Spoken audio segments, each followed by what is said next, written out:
Good evening, everyone. Thank you all for joining in such a large number. The second wave of COVID has hit us hard. Either we ourselves got infected by it, or, or we lost someone who was very close to us. We all need someone in the times of need. Keeping that in mind, we have we have taken a new initiative with the name of Nitya Cares. Nitya Cares helps you in the times of need. Whatever you need be, we are there for you.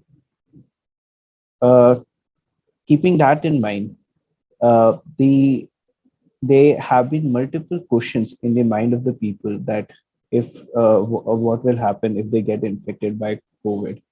What are how do I have to take the vaccination? There have been we have seen that there have been multiple issues with the diabetic patients. To answer all your queries, we have organized this live session by Dr. Dilip Singhvi.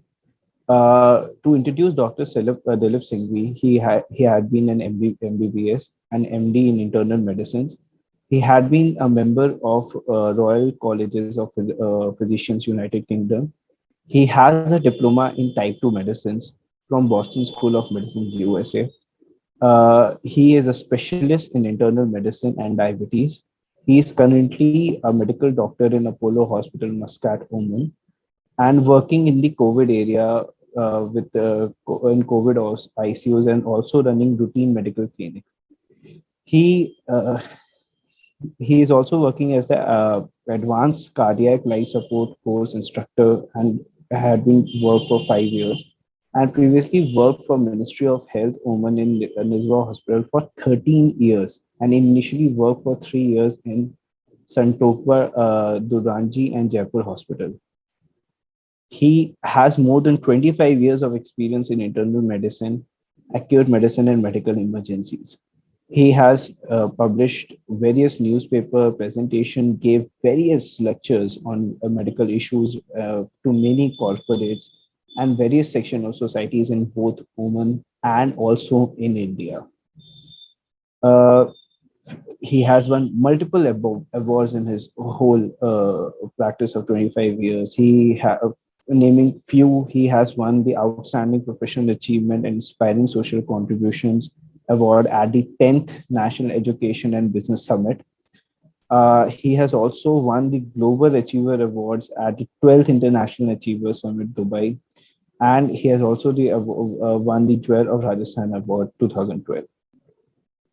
This is a brief introduction about Dr. Dilip Singhvi, and we thank you him for giving taking out his precious time to answer all your queries. With this, I welcome Dr. Dilip Singhvi and you all to this live question and answer session on issues related to COVID-19.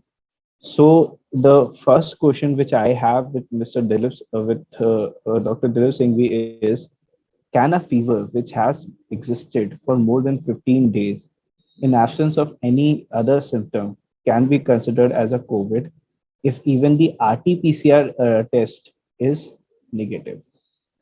It more or less comes positive in 70% of the cases. In 30%, it is negative in spite of having the infection. So this is where we need to differentiate 2 points. One, that fever may be of COVID, RT-PCR may be negative, or the fever is because of some other cause. How do we differentiate it? We need to relate with other co-parameters, like supposing the patient is asymptomatic, as you said, that is apart from fever, he doesn't have any other symptoms like cough, body aches, headache, or say loose motions, only plain fever as per your question. Then we need to do some blood markers. Supposing we do the blood markers of inflammation like CRP or ferritin or LDH or D dimer, I'm sure most of you must have heard all these terms in and out. Every report has them. Supposing the markers may help us, that if they are raised, there are some markers which are raised in every fever like CRP. It is a non-specific marker, it will be raised, it can come raised. LDH can come as raised, ferritin can come raised, but there is a specific marker like in IL-6, interleukin 6, you must have heard, or D dimer, that is more raised in COVID. So that is one more corroborative point that it may point towards COVID. Now, the third test to do is a CT scan of the chest, which is called an HRCT, a high resolution CT chest. That may also help us in showing that if there are patches of there are opacities or lesion in the CT which are very suggestive of COVID, then this gives you a diagnosis that most probably the fever is of COVID origin and the RT-PCR is negative and you fall in that 30% category. So this patient should be treated as COVID. Now, if you have absolutely normal CT, negative PCR, and say the markers are gray, they're not inconclusive, they are inconclusive. In that case, what we do is we isolate the patient just to be taking on the safer side that it might be a COVID, but we simultaneously investigate the patient further for other causes of fever.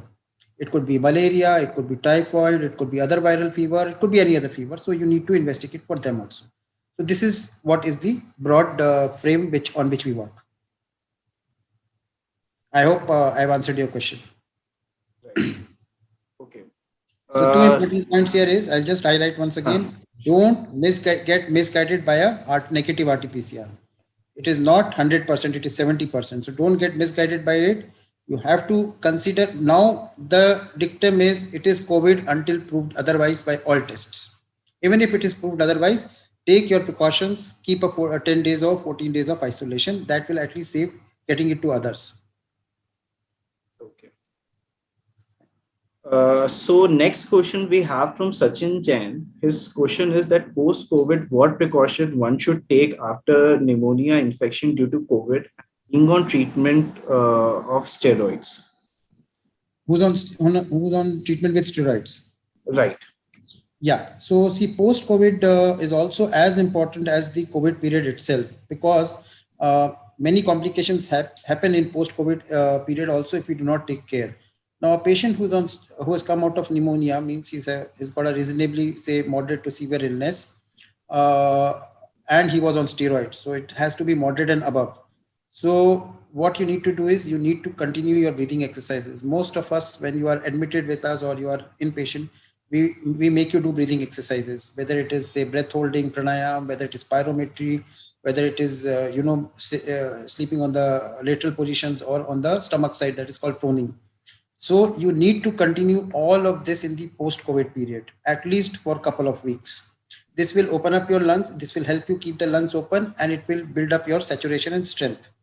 Secondly, if the patient has received steroids or is continued to having steroids, which we usually do for the next 2 or 3 weeks in the post-COVID period also, so obviously his blood sugar will be on the higher side.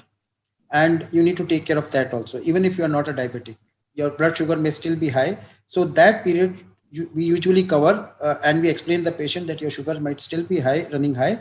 So you need to keep an eye on that. Thirdly, you need, many patients, they experience a lot of, fatigue, body aches, non-specific pains in different parts of body, difficulty in mentation or focusing. So all this is part of post-COVID syndrome, and you need to be watchful for the symptoms. And in case it is troubling you more, then probably you need to consult your physician or your local doctor. With the gradual period of time over next 2, 3, 4 weeks, most of them will settle. But you need to keep an eye for them. But on steroids, definitely an eye on blood sugar should be there. Okay. Right. One related question we have with the first answer which you gave, that is it safe to get a CT scan at an initial stage? Yeah, it's a very good question. Actually, what is happening is there is too much overuse of CT scan. What I feel, I mean, it's across the world. Everybody is so scared and so anxious, and now so much of information is already there in the media that you need a CT scan. Well, yes, we need a CT scan, but the problem is, when do we need it? The indication has to be proper. Now, if a patient, what should I say? There are 4 or 5 categories of COVID patient, starting from asymptomatic to mild, mild to moderate, moderate to severe, and very severe. Now, usually if the patient is asymptomatic or has a mild disease, there is no need to rush for a CT scan. Usually it will come either 0 or it will be, say, mild 1 to 2.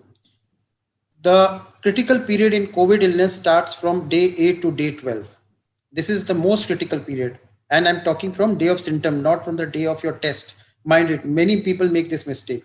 They start counting their days when their test came positive. No, the day starts from your first symptom which appeared. So from that, because the virus has already entered your system, it has already started replicating and multiplying. So from that day to the day 8 to day 12 is the most critical period.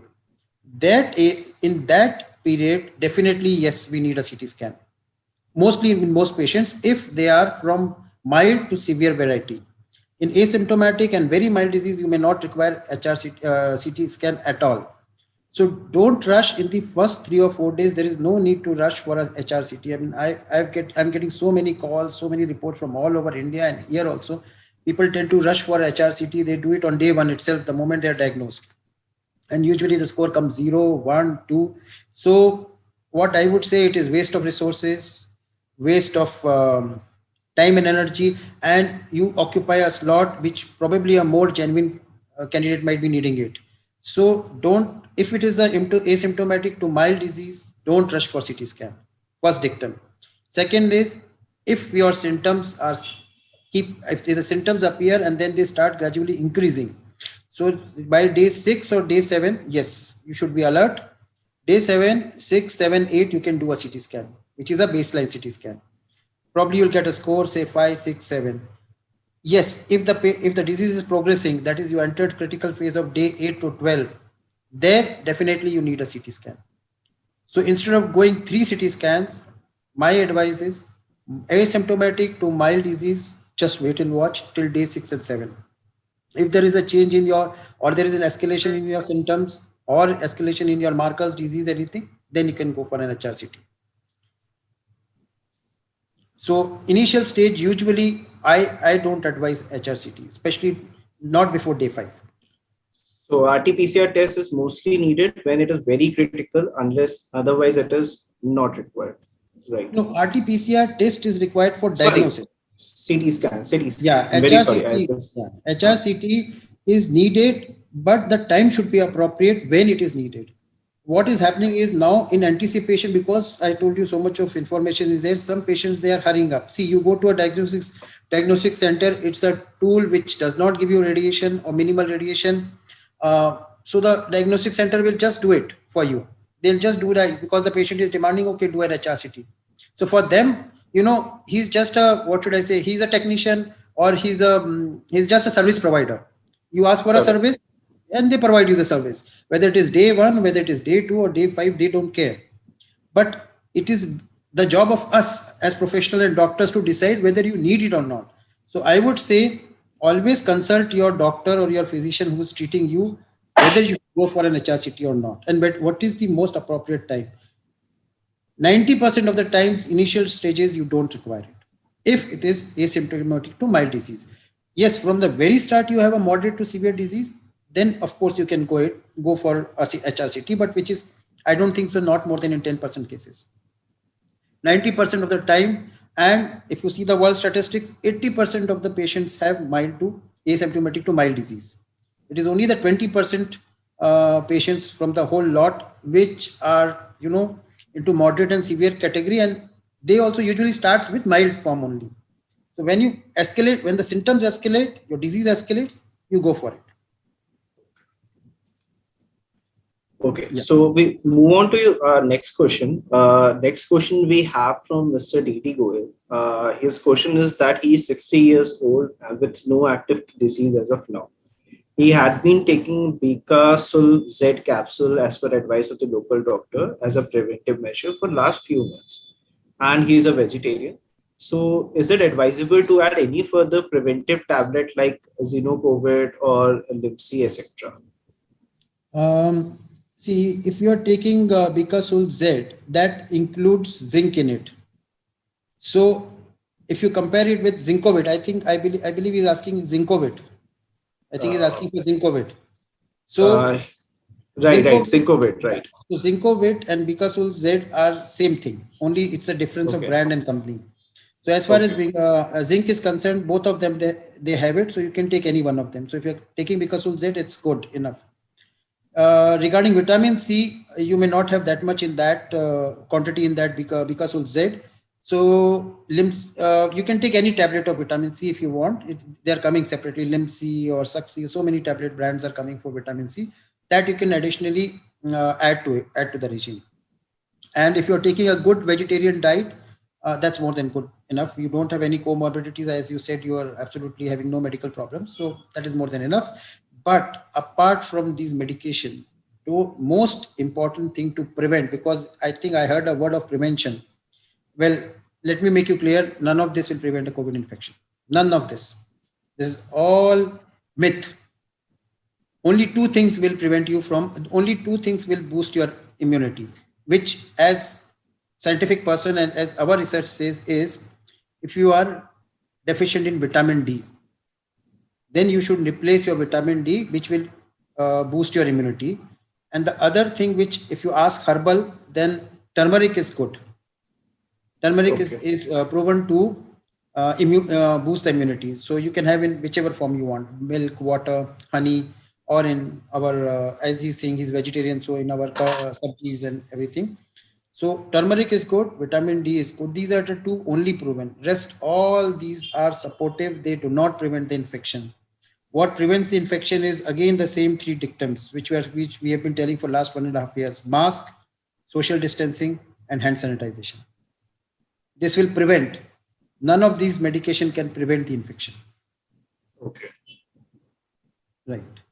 So it is more advisable to take these preventive measures and rather than Yes. these medicines. Right. That is what the You can conclusion. continue to take the medicines. There is no harm in taking. You Okay. can take vitamins. You can take vitamin C. You can take vitamin D. Replace yourself. You can get tested for yourself to see what is your vitamin D level. You can take Ayurvedic, herbal. I don't mind. That all is fine. Prevention, as far as is concerned, none of them prevents. Okay. So prevention ke liye, the three things which I told, they are needed. But those medicines adds to our immunity, boosts our immunity. Only two things which I said: vitamin D if it is deficient, Okay. and turmeric. Rest all, neither zinc boosts, neither vitamins they boost. They are neither vitamin C boosts. There is no proven research on them. Right.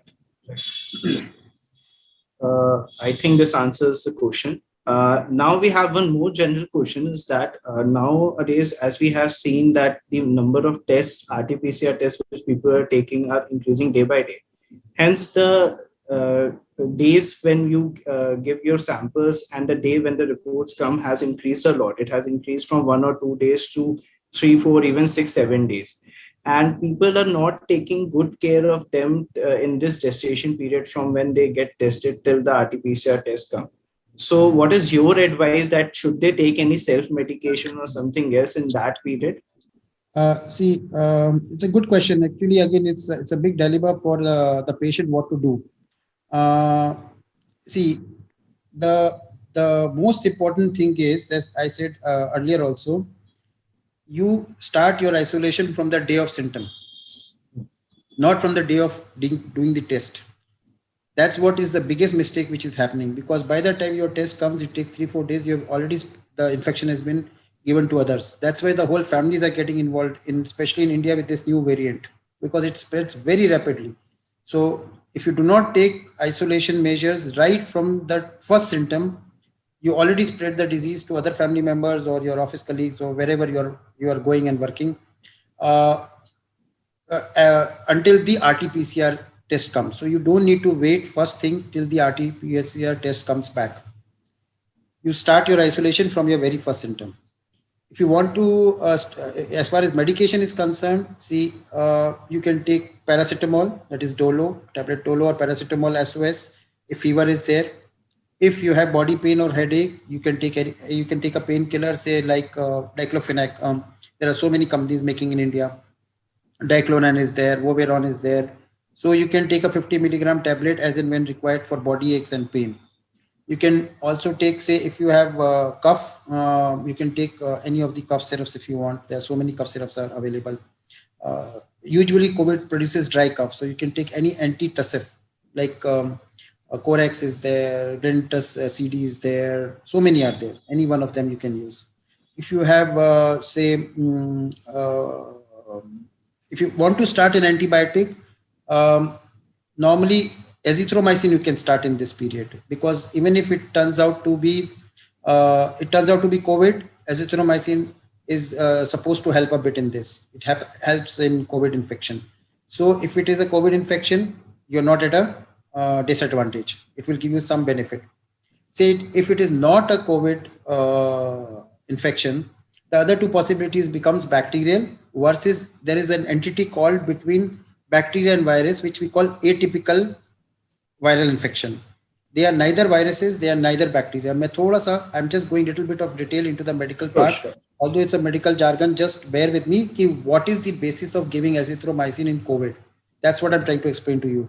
Azithromycin is actually the drug of choice for these atypical viral infections, in which there are three organisms, which it is specifically the drug of choice, which are very close to viruses. It is more close to virus than the bacteria. That's why we are using azithromycin, because it has got a little extended effect on COVID also. So if you start azithromycin, that's why you must have found that most of the doctors would be prescribing you azithromycin as the first tablet to start. So it gives you some benefit in COVID also. So if it turns out to be COVID, you are not at a disadvantage. You rather get some benefit. It is not a COVID. Supposing it is a atypical one, you get the advantage from azithromycin. In case it turns out to be bacterial, then probably you can add the second antibiotic. You can discontinue azithromycin, or you can take another antibacterial antibiotic as per your doctor's advice. So this is the broad picture.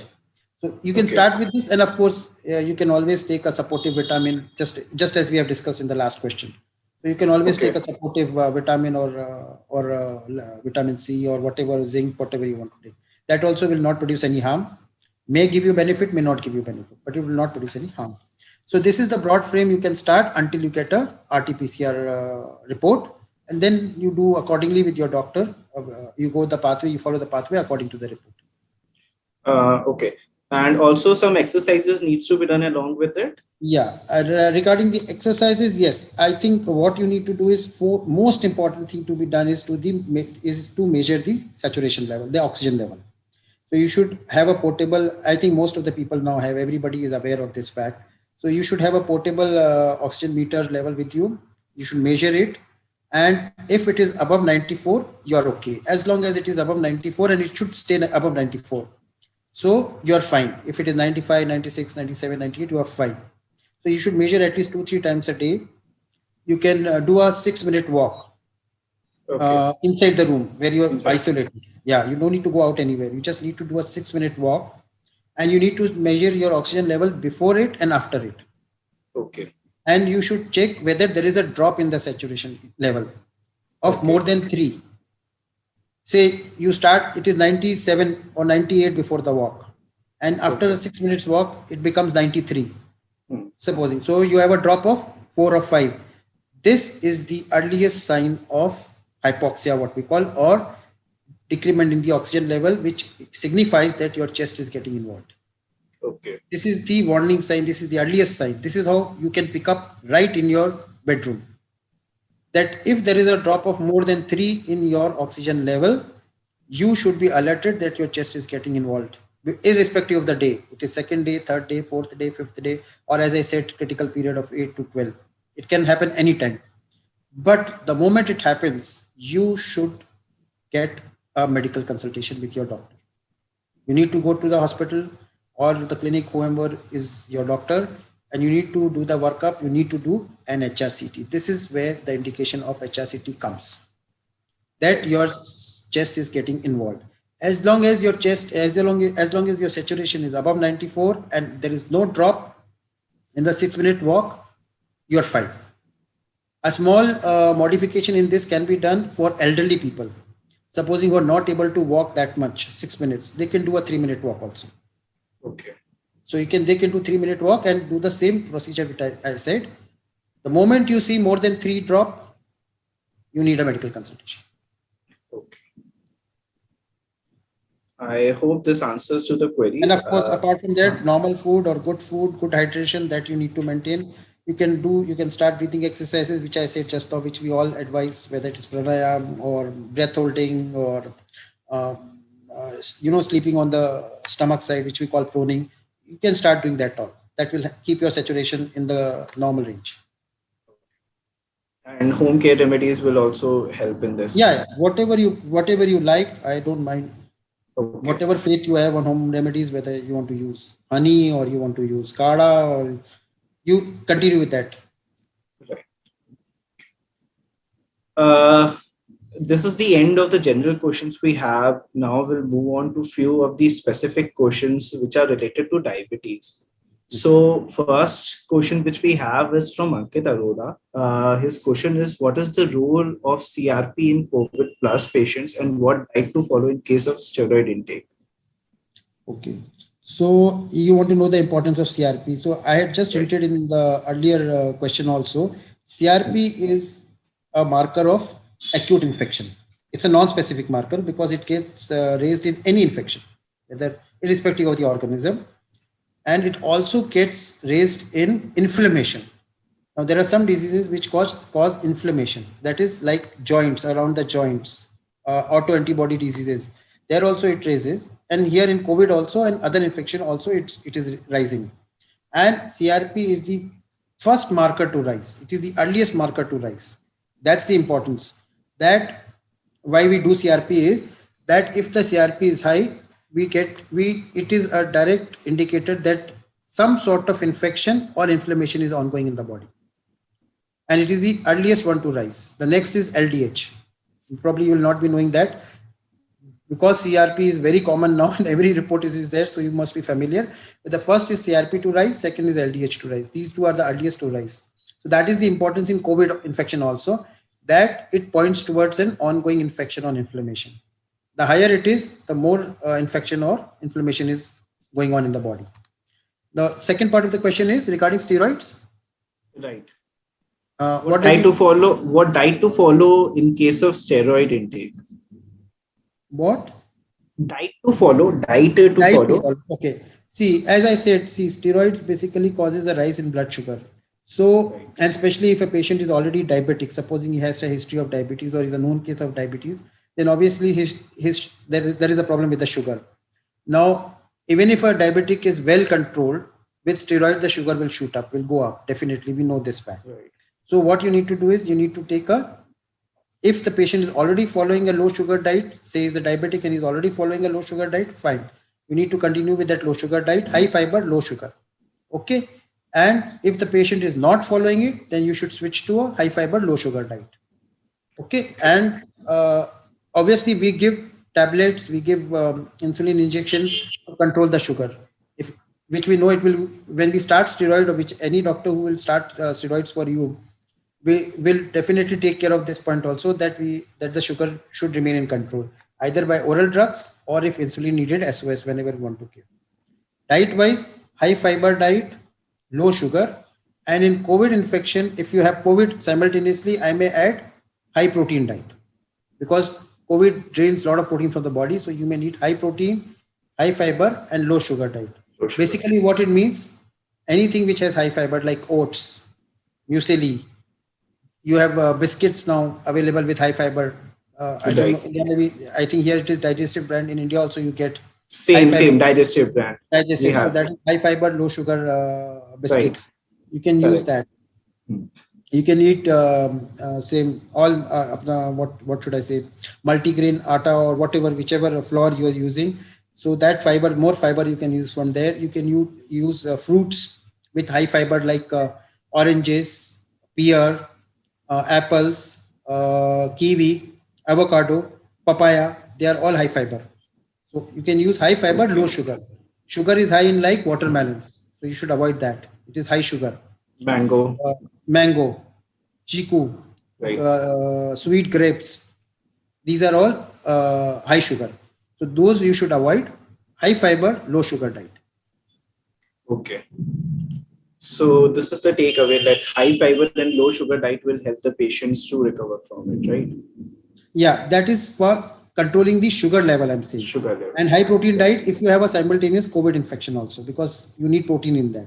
And still, and obviously since he's asking the question on steroids, so I assume that it is related to COVID, because most of the COVID patients are getting steroids now. So for that, high protein, and as long as you are on steroids, the sugar will remain high. You don't need to get scared with that, but you need to keep it in check. So diet, medication, and maybe insulin. These three things. So the diabetes should be monitored on daily basis, or there should be a gap of more than like several days in checking the diabetes level.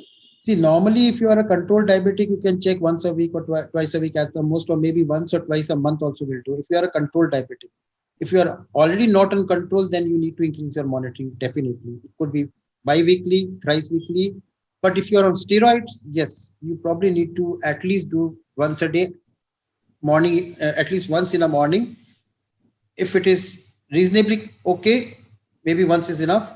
If it is really high, then you may have to do twice a day also, or thrice a day also, depending upon your profile. But yes, you should do it daily at least, as long as you are on steroids.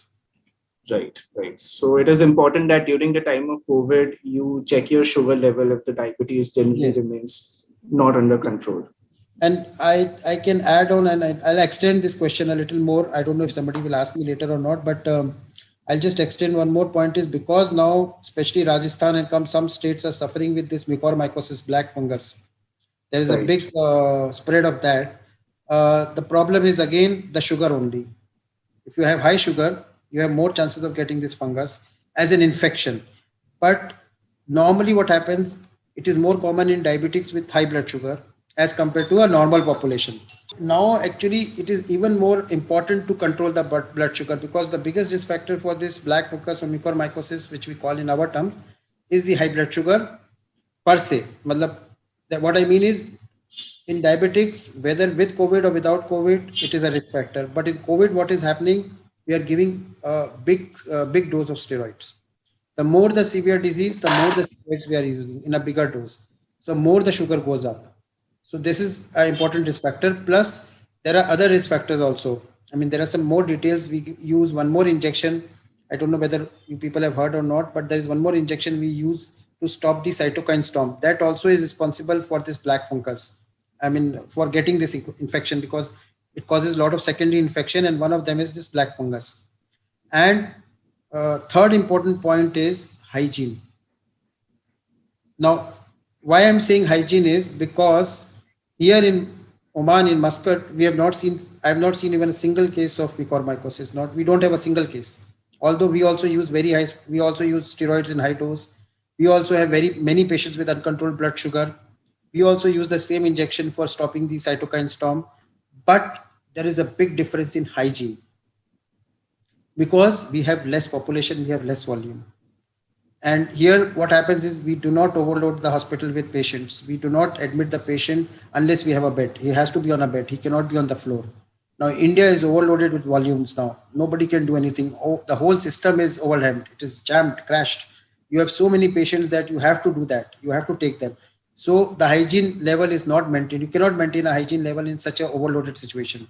That's why the spread of this fungus is more. This is what I feel. We don't have a single case of mucormycosis in the whole country. There's not even a single case as of now. In spite of 1.5 years, we are using the same thing.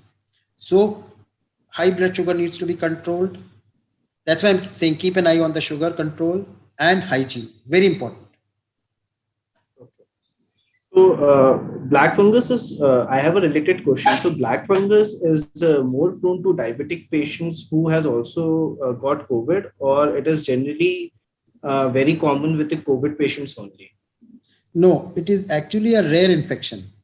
If you ask me, in my 25 years of experience, I've hardly seen 4 or 5 cases of black fungus or mucormycosis. Okay. And that is the usual story with all us, our doctors, because it is not that common. Even in diabetics, even in diabetics with uncontrolled blood sugar, it is not that common. But yes, high blood sugar is a risk factor, especially this area. It enters through the nostril. Okay. This is the favorite area of black fungus: the nostrils, the nose, and the eyes. This area. So this area is the most. That's why it is important to keep a hygiene of this area. And this is the same area through which the COVID virus goes inside. So COVID also is from the same area, and that means probably people are not wearing masks, or people are using. There is another problem which I can highlight here is, and I personally do not advise anybody to do that, is using of cloth mask. Reusing of mask, because people, because of cost cutting or non-availability or whatever the reason is, you reuse the mask, the cloth mask. And if it is not properly washed and the hygiene is not proper, you can get a fungal infection. That's why it is more important to use a disposable mask. But now I know India, the constraints are too many. So if somebody is using a cloth mask, please wash it properly, thoroughly. Don't use a half cleaned or a sub cleaned mask, because it goes in the same area. So this is the same area where this black fungus enters and the COVID enters. And yes, if the sugar is high, it is a big risk factor, because of the secondary infection is bound to happen if you have high blood sugar. And black fungus is going more because of the factors I've told you. And why it is dangerous is because it is rapidly spreading. Within 24 to 48 hours, it will spread into your whole system here. And the most important problem is that this area is very close to the brain. If it touches that area, it straight away goes into the brain, then it becomes life-threatening. Then it is very difficult for us to recover the patient. That's the reason why yesterday, I think yesterday or day before yesterday, it has been declared as an epidemic, Mahamari in Rajasthan, and as 24 states more. Because once it spreads, it's very difficult to control the patient.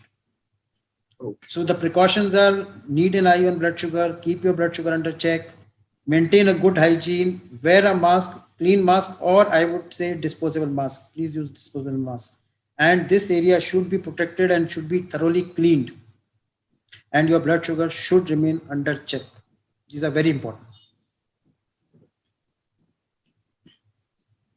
So one should avoid using the cloth mask and try to wear the more disposable mask. Wear and avoid touching this area again and again. Many people are in the habit of, just talking, you just wipe your face or you touch your face. Right. You never know where your hands have touched.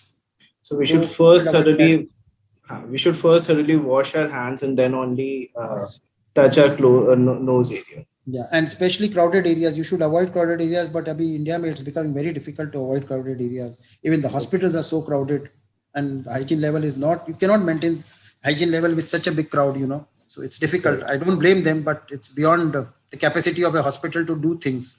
So right. We as citizens and we as patients or we as people it is our responsibility also to ensure that we keep our hygiene standards good. Right. Okay. Now we move on to the next question. We have a question from Ashok Dayal. So his question is that patient is diabetic since Jan 2013. Okay. He's on Oxra I2 tablets for past 6 months. Before that, he was taking metformin of 1250 mg. Okay. Now he's suffering from loose motion for past 4 months.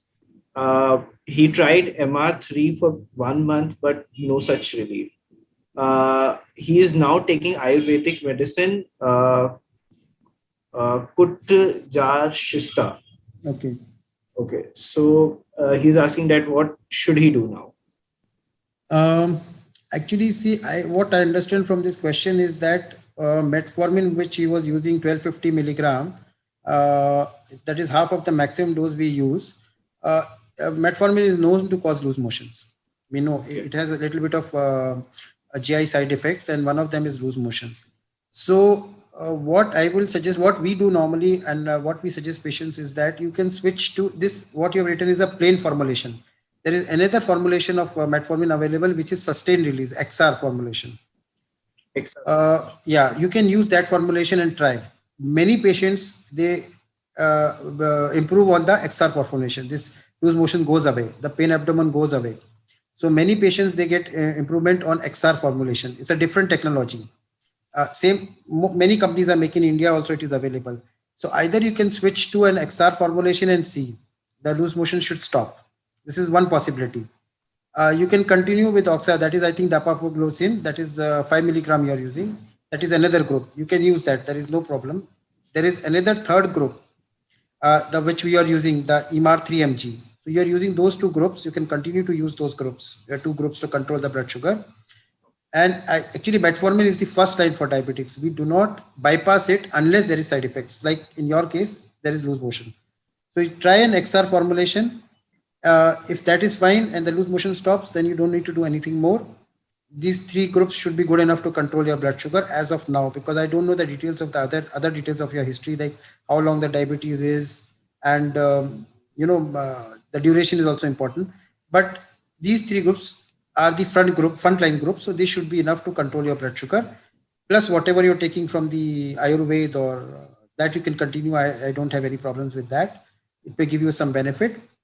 And if supposing the XR formulation also doesn't help you and you continue to have the symptoms, then there is another fourth group. If the blood sugar is uncontrolled, you can use that fourth group. But that is again in consultation with your local physician who's treating your diabetes. You can consult him. That there are 5-6 groups now available in India also. So which out of which you are using two now. Third is metformin. If you switch to XR, it solves your problem. Fine. If still you have, then you have to omit this group, the metformin group. You can use the MR group, you can use the Oxra group, and there is one more group. You can use that also, Okay. but in consultation with your doctor. And then fourth, of course, final is insulin.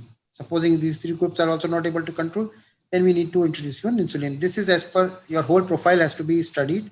So your local physician can probably, you can sit with him and discuss all these issues. And if he had been taking the power of 1250 mg for XR, what power he should continue? The same It's the same power? power. Same power. Yeah. In fact, if your 1250 milligram can help you, I mean, if the XR preparation can help you, the maximum dose you can use is up to 2 grams. So then you have another leverage of 750. So you can go up to 2 grams also. So you can use the same strength, same dose in XR formulation, controlled fine. You're tolerating it, or you need more, you can go up to 2 grams XR also. Next question which we have on diabetes is that as a substitute of sugar, what can a diabetic patient on a regular diet can take? So, Okay. You see, there are a lot many, sugar equivalents available in the market. Saccharin, you must have heard the old from old age, and there are so many. You can use them, or you can use, there is a one new brand which is from the plant herbal stevia, it is called. I think you must be, I think if you are aware, or you can find out, there is one more called stevia, which is herbal. It gives you a similar taste as sugar, and it is sugar free. You can use here. It's a brand name with called stevia. I'm sure it is available in India also. It's a herbal thing. Many patients have given me a feedback that it is very good in taste, and they're using it. Otherwise, there are a lot available. Aspartame is available. With aspartame, like Equal is there, saccharin based are there. But I think if most of the people are okay with herbal products, so they can use stevia. without taking much time, we have just one or two questions on vaccination. We'll directly move on to them. So the first question is that is there any chance that after getting this vaccination, a person will again get infected with COVID? Yeah, definitely. In fact, they are getting. I think there is so many patients have got infected. Every day it is coming on in the news because the vaccine doesn't prevent infection. The most important thing to understand is the vaccine doesn't prevent infection. The vaccine only prevents or gives you strength to fight if you have the infection. So after taking the vaccine, supposing you contact the virus and you get COVID infection, the disease may be mild because you have the antibody titer to fight with it against it. So you have the power to fight with it. So your disease might be mild. You may not need hospitalization. It may not be a severe disease. But putting a vaccine doesn't give you a license not to wear a mask, or not to do hand sanitizing, or not to do social distancing. That is no license. That is what is happening actually. People think if we take the vaccine, we are absolutely protected from everything. It's not like that. You still can have infection. Right. And especially first dose doesn't provide you the immunity. It has to be 1 week after the second dose, most of the vaccines. Right. Right. So one should not forget about the COVID protocols even after getting the vaccination. You cannot, because the virus is still in the transmission phase. It's still there in the community. So you can, if you lower your guards, you are most likely more prone to get it. Right. Second, one common question everyone has, that if after the first dose they get infected with virus, then what should be the gap between the first and the second dose? Now I think the ministry guidelines in India is 12 weeks. Right. Yeah, but most of them they started with 21 days, 28 days. But I think few trials have shown that you can go up to 12 weeks. So I think the guideline in India has changed to almost 12 weeks now. So up to 12 weeks, there is it's okay. And there should there be a mandatory gestation period? Like they should wait at least for these much days after getting COVID Yeah, to get normally the second dose. yes, if you have anything above moderate level of disease, moderate to severe or very severe, definitely it's 12 weeks. Okay. Especially if you have received, although now the day before yesterday, I think yesterday or day before yesterday, India has stopped plasma. But before we were giving plasma also. So if you especially really receive plasma during your treatment, definitely 12 weeks. Okay. Because it is already preformed antibodies. So it interferes with the vaccine antibody. Okay. Yeah. And the last question which we have is that if someone is asymptomatic on not done any test, and then between he is asymptomatic and has COVID, he gets vaccinated, whether that will have any repercussion? Come again, is asymptomatic? He's asymptomatic, Yeah. not got any tested, okay, and he might be having COVID. That is what asymptomatic is. So if he gets vaccinated in between, whether that will have any negative effect? See, these two things cannot be possible together. Either you are asymptomatic, but you have COVID. Your RT-PCR has to be positive. Okay. You cannot have both the things, that you are asymptomatic and you are RT-PCR negative. That means you do not have the disease. Simple. Isn't it? But that the person has not got tested. He does not know whether he has COVID or not. That means either he has symptoms. He cannot be asymptomatic then. See, I can't understand the question in simple terms. What I understand is suppose today I am here, sitting here, I have COVID, but I do not, there's no symptoms. Okay. And I go get vaccinated. Will there be any repercussions if I have COVID? I do not get any symptoms. I even do not know whether I have COVID or not, but even then I get vaccinated. Whether that will have... the best is to do a test. If you have a doubt, whenever you are in doubt that you have a COVID or you're not sure. See, sometimes what happens, you are exposed to a COVID positive patient. You don't know whether you have COVID or not. You don't have symptoms. He's asymptomatic, isn't it? So whenever you are in doubt, do a test, do an RT-PCR, ensure that you are negative. Okay. You don't have COVID. Then you take the vaccine. Because if you have COVID, what will happen is, whether you are asymptomatic or whether you are symptomatic, doesn't matter. If you have the infection, the body will generate antibodies, which is natural antibodies, because it is a natural, it is from the normal infection. Normal infection. And the antibody generated by the vaccine is a different antibody. It is not the normal antibody. It's a spike protein. So it's a spike antibody, which is a different antibody. So it will interfere. That's why this gap of 12 week, the concept of 12 week has come because of this very reason. That's why we are saying plasma is preformed antibody from natural infection. It will interfere from this. It will interfere with the generation of the other antibody. That's why you need a gap of 12 weeks. So if you are asymptomatic, you're not sure of your status, do a test and then go for the vaccine. Okay. So thank you for the answer.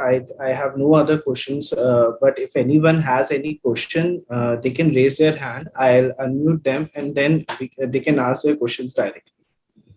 So I guess Manish Soni has raised his hand. I am unmuting you. Request you to kindly unmute yourself and ask your question. Hi, Dr. Dilip. Good afternoon. Manish Soni from Jaipur. Yeah, hi Manish, how are you? Yeah, I'm good. So my question is related to mucormycosis. So, sorry? You use the black fungus. Okay, black fungus. So what is happening is that there are three common observations where this case is happening, predominantly more happening in Northern and Western India. So one is that those patients who are diabetic, as we just discussed in earlier question, one. Second, those who have been given a dose of steroid, like Dexona or whichever medicine. And third, those who are on oxygen with the humidifier being used. So the cause is because of that contaminated water being used in the humidifier. There are black fungus pores into those water that goes into your nostril. Now, having said that, why doctors are not taking a preemptive medication की patient को ये तीनों disease हो सकता, मतलब sorry ये black fungus हो सकता है इन 3 कारणों से, क्योंकि diabetic, he is diabetic and like they are not giving medication in advance. Abhi, Manish, now what has happened, because I think last couple of weeks, since this not couple of weeks, I would say couple of months, jab se ye black fungus start, I mean black fungus was always there, we know, as I told you, but it was rare. Yeah. Because of these 3 factors which have there is one more factor, not only these 3. मेरे को थोड़ा सा आपको technical detail I have to tell you. Covid infection, diabetes plus minus, whether he has or not, high blood sugar because of steroids. Fourth is hygiene, whether it is personal hygiene, whether it is humidifier hygiene, whether it is ventilator tubing hygiene, because tubings have to be also taken care of. जो आप जब आप ventilator लगाते हो या bypass लगाते हो, NIV लगाते हो, तो जो ट्यूबिंग्स है, जो मशीन लगती है, सबका हाइजीन.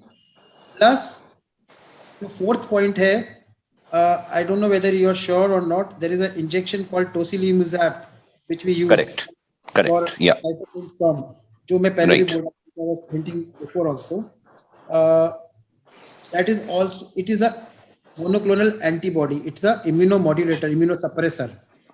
So क्या होता है, when you use that injection, there is little bit of suppression of immunity, because we are wanting to suppress the immunity. IL-6 को हमें suppress करना है, so that the storm goes down. Okay.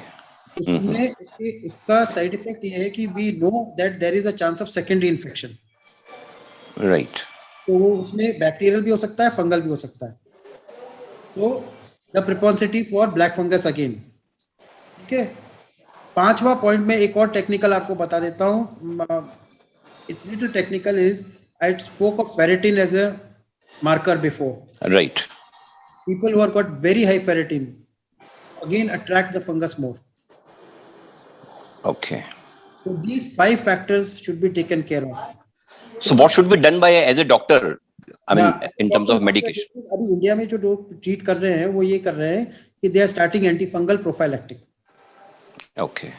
Not at home when the patient is in hospital. I mean, in the hospital. Obviously, Yeah. ये जो patients हैं, देखो जो steroids पे होगा, IV steroids पे होगा, वो normally hospital में होगा. Right. I mean, Right. inpatient only, because he might be having moderate to above degree of illness. So mostly what we are doing is now they are taking antifungal as prophylactic, as a prophylactic measure, not as therapeutic. Therapeutic तो करना ही पड़ता है हमें जब हो गया, चाहे वो एम्फोटेरिसिन बी हो, चाहे दूसरे एंटीफंगल्स हो. अभी एक टैबलेट भी अवेलेबल हुई है जिसका नाम है posaconazole. I don't know if you have heard. It's a little costly tablet, 300 milligrams की है. आई मीन 100 to 400 का doses which we can use. 300 we are normally using 200-300 milligram. Pisoconazole, Posacol के नाम से है. There are 2 brands in India. 2 companies which are making it. Now doctors have started using it as prophylactic against black fungus. Okay. So I hope this answers your question. Right. Yeah. So I've got one more question with me. Yeah. So like there have been repeated cases of clot formation after the patient is back home, post on steroids and remdesivir. Right.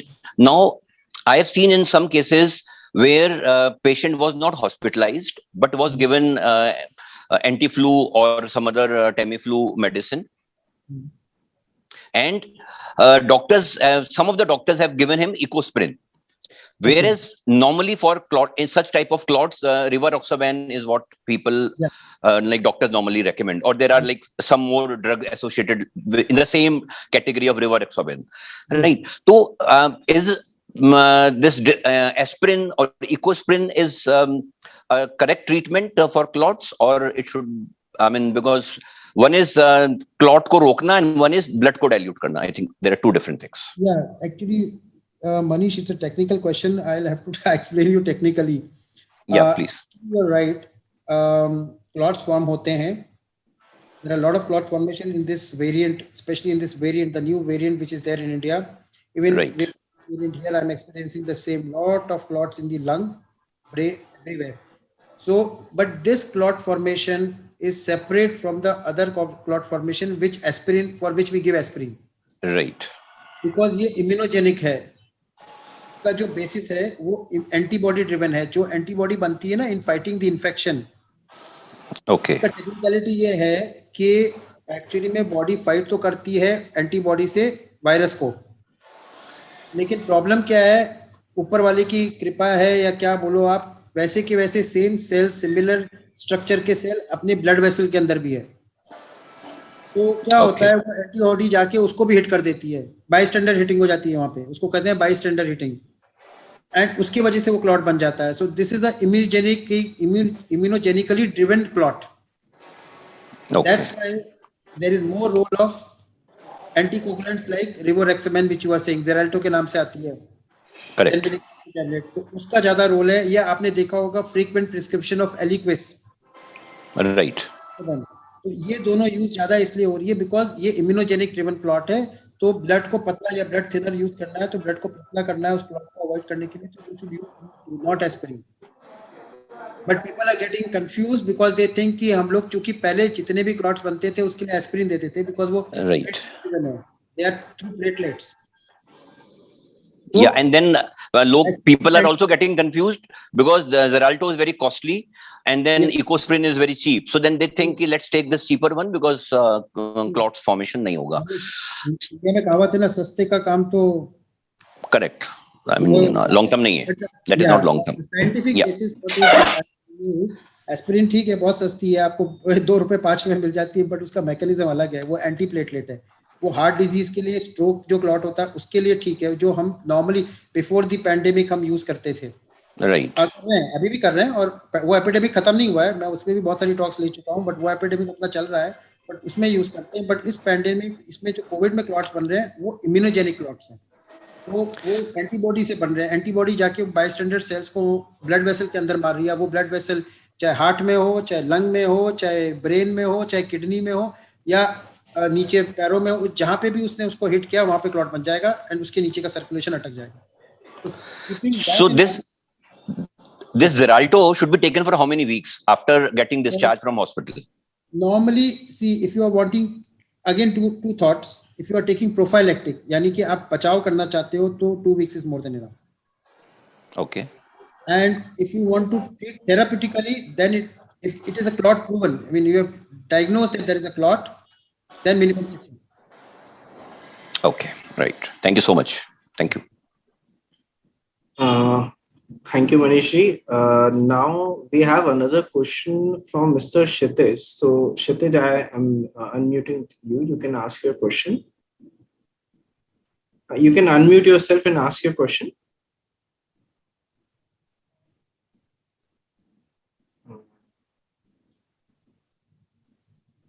Kshitij, you can I think unmute. the question, I can read the question. I think वो chat में अच्छा, डाला है. Okay, okay. He's type 2 diabetic since 2019. Fasting is 100. PP is approximately 140, 150. And he's taking 1, 2, 4 was stated. Okay. Okay, fine. Now he's asking, these medicines are safe. Now it's a whole lot of prescription. सारे तो cover करना मुश्किल है. But what I can understand is he's taking anti-diabetic, sugar control के लिए ले रहे हैं, cholesterol के लिए ले रहे हैं, and he's taking one of the blood thinners, Clopidogrel, वही है A75, वो aspirin का भाई है, which Manish was asking me. Manish was asking, correct. हाँ. का भाई है aspirin का, same antiplatelet है. So he's taking April. So it is too early to say, but अभी इतनी सारी medicines आप लो, इसमें it is wait and watch. What I can say is कि आपकी blood sugar is very well controlled. Both the sugars are very well controlled. So as far as diabetic medicines are concerned, वो बिल्कुल सही चल रही है आपकी. The doses are okay. You don't need to disturb with them. If you do not have any side effects, just continue with them. रही बात as far as, and you can do an HbA1c also, जो हम वो जो 3 months का average करते हैं, HbA1c also you can do and see how good your last 3 months sugar control is. That should be below 7%. If it is below 7, it's a very good control, excellent control. Okay.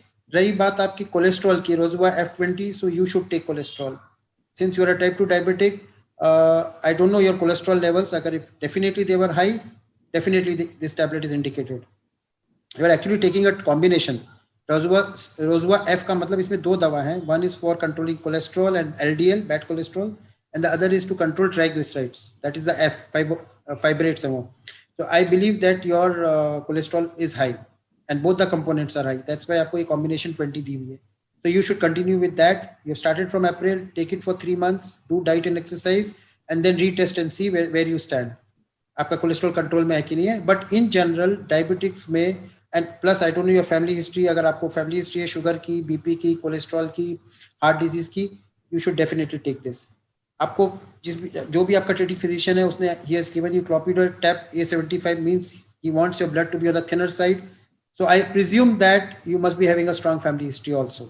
That's why he's prescribed. I don't know your age. I mean, you have not written your age. Agar you are young with a strong family history, then this treatment regime is good.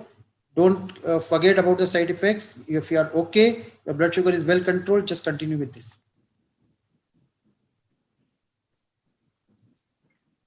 We have to go in much details to understand this. Yeah, because right? Even you have covered a lot, but I think it needs from to the go in prescription much. what I can get from the prescription, because he's not written his age, but I presume type 2 diabetic hai, so he has to be in his 30s or 40s and above.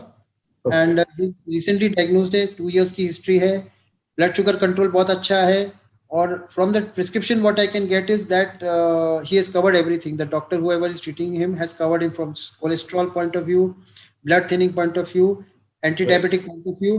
तो usually ऐसे patient में हम सब कुछ देते हैं जहाँ family history strong होती है, यंग पेशेंट होता है, अभी लंबी जिंदगी बाकी है. और अभी जो कंसेप्ट ये आ गया है, I think your physician is probably up to dated. The concept is to have control of sugar, cholesterol and BP more than the side effects या मोर देन द टैबलेट्स. लोगों को ये कंसेप्ट होता है यार मैं अभी क्यों इतनी जल्दी गोली खाऊं, अभी खाऊंगा तो जिंदगी भर खानी पड़ेगी. लेकिन वो सब पुराने कंसेप्ट है. पिछले 3 डिकेड्स में इतनी जबरदस्त, जैसे मैंने अभी कहा, एपिडेमिक हो गया है, इतनी ज्यादा प्रॉब्लम्स खड़ी हो रही है इनके कारण, that you need to control them and keep them in control. और अभी कोविड ने तो सबको आउट नंबर कर दिया, सबको ओवरशैडो कर दिया. तो शुगर कंट्रोल तो बहुत जरूरी है, कोलेस्ट्रॉल कंट्रोल भी उतना ही जरूरी है, और बीपी कंट्रोल भी उतना ही जरूरी है. Right, correct. उनकी एक बीपी की चल रही है, प्रोमेट एक्सेल भी चल रही है 25. So I think he's got a mixed picture of everything. Prescription looks good, just correlate with your history. Okay. I hope Kshitij's question is answered. He's unable to unmute himself. I think you have answered a lot. The next final question we have is from Himanshu Vashisht. He's asking that how many days body take to return to normal immunity after steroids usage due to COVID? Okay, that's also a very good question. Normally, see, the period of recovery depends upon the period of severity of the illness. Broad dictum. Now, steroids we usually use from, say, severe, moderate disease onwards. अगर आपकी severity is moderate and onwards up, normally we use steroids. थोड़ा India में overuse हो रहा है. People are starting in mild disease also because there is a lot of scare and anxiety. कुछ लोग खुद ही स्टार्ट कर देते हैं माइल्ड डिजीज में भी. मैंने कईयों की बंद करवाई है इसी चक्कर में. जो मेरे पास इतने सारे कंसल्टेशन आ रहे हैं, मैंने कईयों को रोका भी है कि don't. I will tell you one more important fact which normally people don't tell you. Do not start steroids until your saturation is below 94. If you start on a normal saturation steroids, you're in long term you'll get more damage in the lungs. Okay. That's why steroids are only indicated when in two places. One, as I said, अगर आपका saturation drop हो रहा है या आपका saturation 94 से नीचे जा रहा है, that means chest involved हो रहा है, then you start steroids. Or your markers are very high, or they are going high up. They're going up. Right. In spite of that, many patients they maintain their saturation still in 97, 96, 98. But markers बहुत high है या ऊपर जा रहे हैं, upgoing trend है, तो आप steroid start करो. बहुत सारे patients by scare and anxiety they start in mild or mild stage में start कर देते हैं. Right. There you can avoid. You should not do it. But I assume moderate to above, yes, we all use steroids. We have to use it to stop the inflammation. So if you're using steroids in moderate disease, normally you take 2 to 3 weeks to recover. Because हम 2 से 3 हफ्ते तो उसको करते ही हैं. We extend the treatment in your post discharge also. या post isolation period also. Tapering dose में. सो 2 से 3 हफ्ते तो आप मिनिमम मान के चलो कि स्टेरॉइड चलेगा, उसके बाद 2 से 3 हफ्ते और लगते हैं. So it's a process of almost 6 weeks in most of the patients. But there are few exceptions, few patients जिनमें हम कहते हैं post COVID syndrome is up to 6 weeks. Long COVID syndrome, there is an entity called long COVID syndrome where people may have symptoms till 3 months. Okay. And they may require almost 3 months to recover fully, full strength, back to normal. And they should, especially severe cases, severe या very severe में होता है. जैसे जो लोग ventilator पे चले गए हैं, उससे निकल के बाहर आए हैं, उनको कम से कम 12 हफ्ते लगते हैं, उनको 3 महीने लगते हैं पूरी रिकवरी के लिए. Okay. And they should not stop immediately taking their steroids as well, no? So they should not stop, and we also don't stop. We give them tapering doses at home. Okay, right. Now we have no other question. Thank you, Dr. Dilip, for giving your valuable time, even though this webinar was scheduled for just 30 minutes, but we stretched for more than an hour. So thank you for taking out your time, giving your valuable suggestions and answering all our queries. Thank you. Thank you so much for this opportunity. And I thank all the participants and audience that they have patiently heard me and they have benefited from this. One just last thing that there are many myths and facts which are going on WhatsApp and other social medias, and will not know what is right or wrong. So Dr. Dilip Singhvi also has a Facebook page with the handle, with the name of Myths and Facts, where the handle is Update Me on COVID-19. You can follow his page. You will get all queries which are updated information, which is genuine, and you'll get all your answers there. You can just they can just copy this Facebook URL. Sure. So you can copy this Facebook URL as well, and then you can log on to this page. So that will be all. And thank you, Dr. Dilip, for your valuable time. Thank you so much for this opportunity, and I thank the Nitya Care team once again. Thanks a lot. See you. Bye-bye. Have a nice day.